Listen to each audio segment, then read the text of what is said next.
Ayan, pumayat ako ng 2 kilo. I lost my weight 2 kilos already for almost 2 weeks. Yan, so I cannot sleep and I cannot eat. So today I gonna cook fish. Ayan, vegetable and then fish. So I can have something. So look at my face. Yan, sobrang payat and my eyes. Look at my eyes. Hello everyone. It's 6:40 in the evening. Medyo ano yung mata natin. Medyo maga. So yan, magluluto tayo ng isda. Kuha tayo dito ng isda. Wala pa kaming ulam. Puro tubig. Ayan yung laman ng rep namin. Walang laman. Ayan. Kuha tayo dito ng isda. Ay, isda lang yung laman. Isda to, ang laman niya is isda. Ayan. Buksan natin yung Tupperware. Kala nyo ice cream, isda. Yan, isda. Magluluto ako ng sinigang sa miso. Yan. So, ito yung ating isda. Yan. Tapos, ito yung gulay. Ayan. Tapos, sinigang sa miso. Yan. So, maghihiwa lang ako ng kamatis. Buyas namin nagtubo na. Ayan. So, mayroon akong kamatis. Kukuha tayo dito ng ating bawang. Parang mayroon ditong bawas na sibuyas. Ito na lang. Wala na palang bawang yan. Kasi nga, Yan. So, ito yung aking ulam. And then, tingnan natin kung may sinaing tayo. Ayan, mayroon pang kanin. Tingnan natin. Baka panis na, hindi pa. Hindi ako magluluto pag hindi pa panis. So, pipritohin ko muna to kasi matigas pa.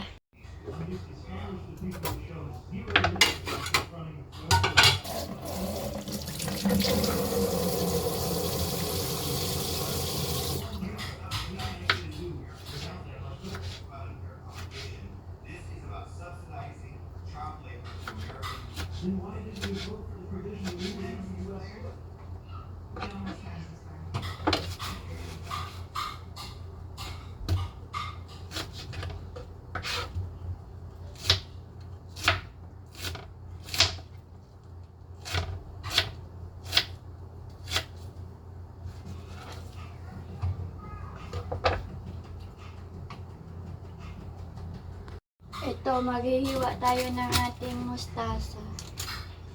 Ayan, mustasa.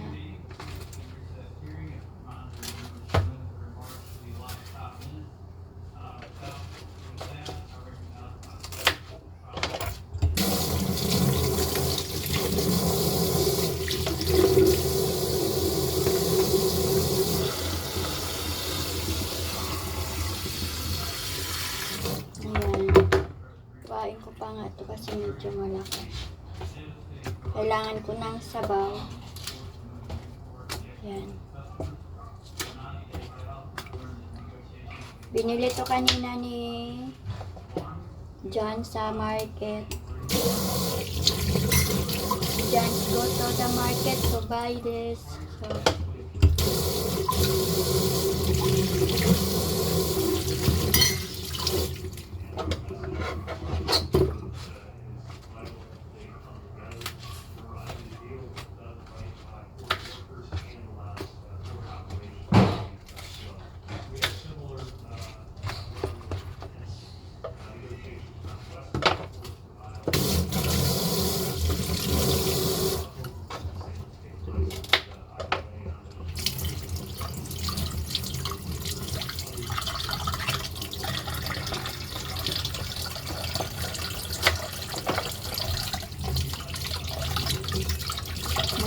Maputik-putik pa yung bawang.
Ito yung miso.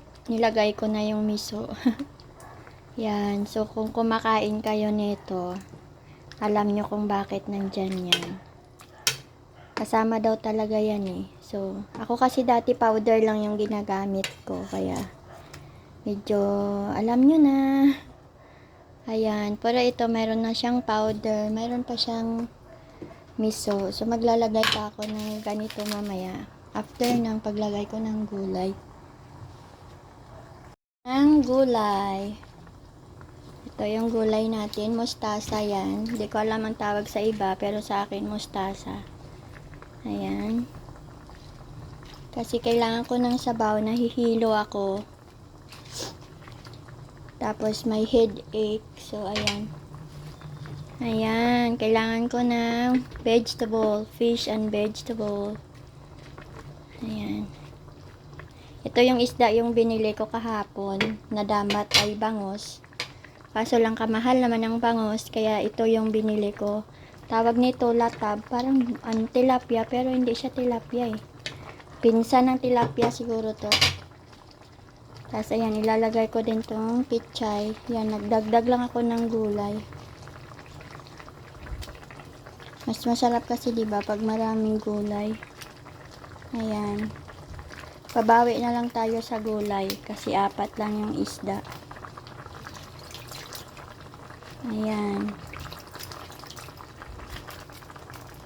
Oh, 'di ba napuno yung kawali natin ng gulay. Sinigang sa miso pero wala akong siling green. Pwede na 'yan. Laban na 'yan. Ayan, wala lang siling green. Siling green lang naman yung wala dito. Papakuluan ko siya ng konti bago ko ilagay yung sinigang na powder, yung ganito. Maglalagay pa ako nito mamaya. Yan, lagay na natin tong sinigang powder. Yan, iubos ko na to kasi pag may matira pa, wala naman paggagamitan. So, pag sobrang asim, lagyan natin ng dagdag na sabaw. Pero pag okay lang naman, wag na lang, 'di ba? So, yan lang ang ating sinigang. Super sarap. Ngayon lang uli ako nakaluto nito. Matagal-tagal akong hindi nakaluto. So, antayin pa natin siyang magkulo konti. Ayan.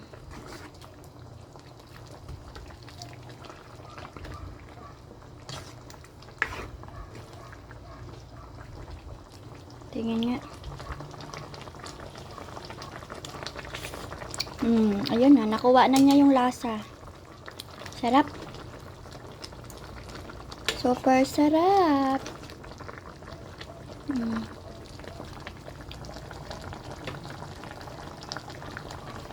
Dito ako sa kawali nagluto kasi para mahalo ko siya ng maayos. So, ayan. Nabulag na yung isda, oh.